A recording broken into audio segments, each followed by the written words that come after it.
dalam pandangan Bapak, akhlak seperti apa yang seharusnya ditunjukkan oleh mahasiswa di lingkungan kampus dan bagaimana Bapak menilai penerapannya selama ini?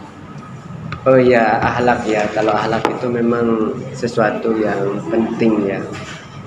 Eh, Setiap akhlak atau bahasa lainnya kan moral ya. Moral itu kan pasti dilandasi oleh nilai.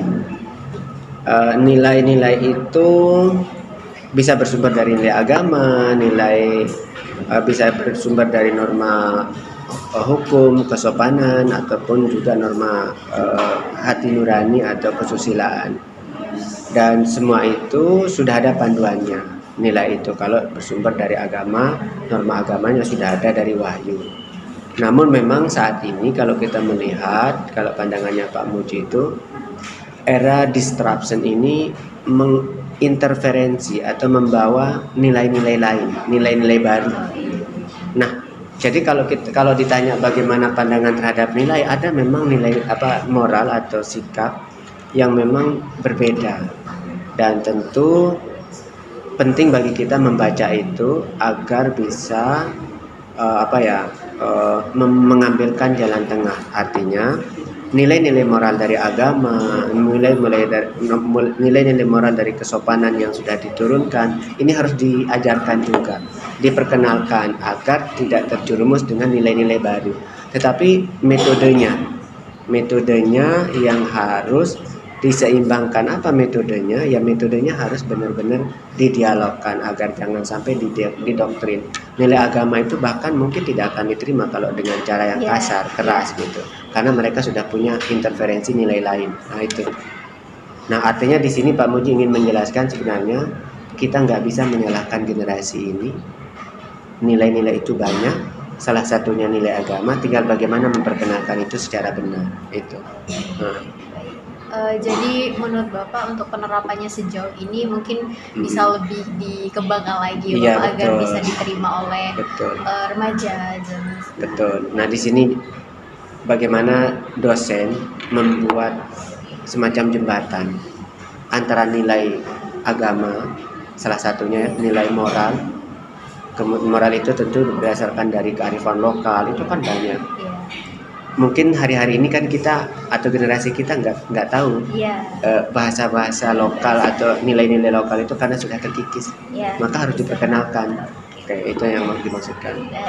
Oke, untuk yang selanjutnya Bapak sebagai seorang dosen pengaku mata kuliah pendidikan Pancasila nih, pesan atau tips apa yang ingin Bapak sampaikan kepada kami para mahasiswa? Wah ini mantap ini. Kami dapat mengintegrasikan ajaran Islam dalam sikap, perilaku serta proses belajar kami. Baik.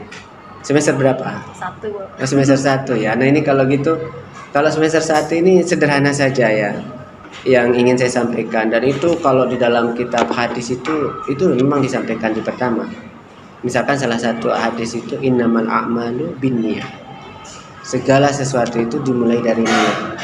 Nah, termasuk kita kita ini bahkan dosen, teman-teman kalian nanti menjadi guru. Apa yang menjadi niat belajar kita itu akan menjadi hasil.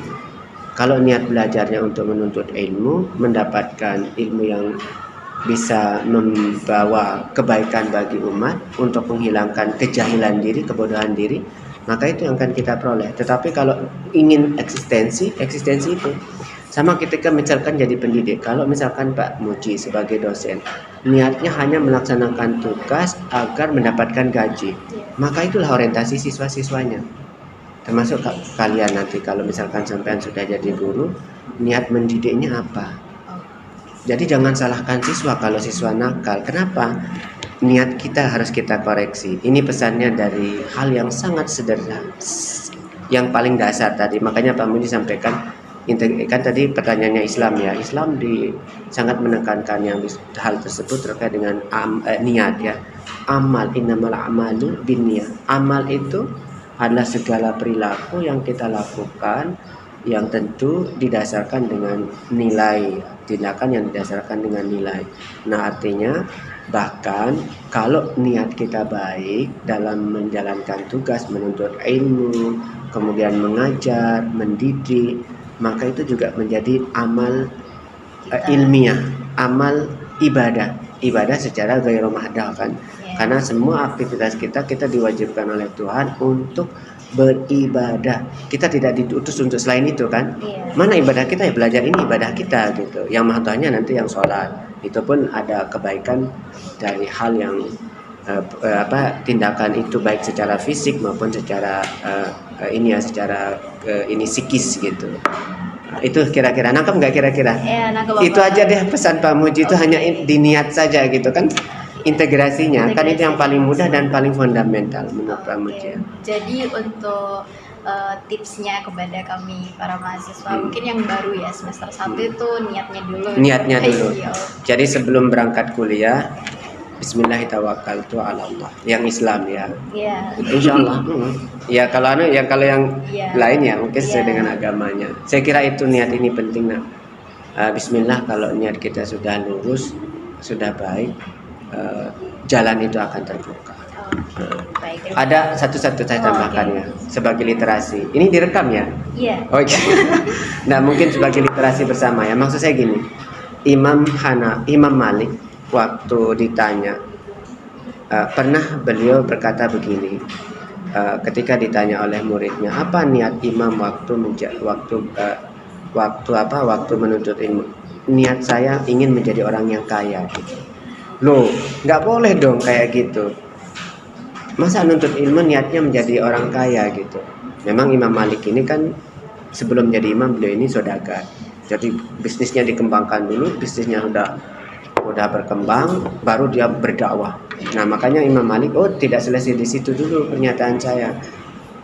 Setelah saya menjadi kaya, maka kekayaan itu akan saya gunakan untuk memperjuangkan kalimat Allah. Ini agama Allah.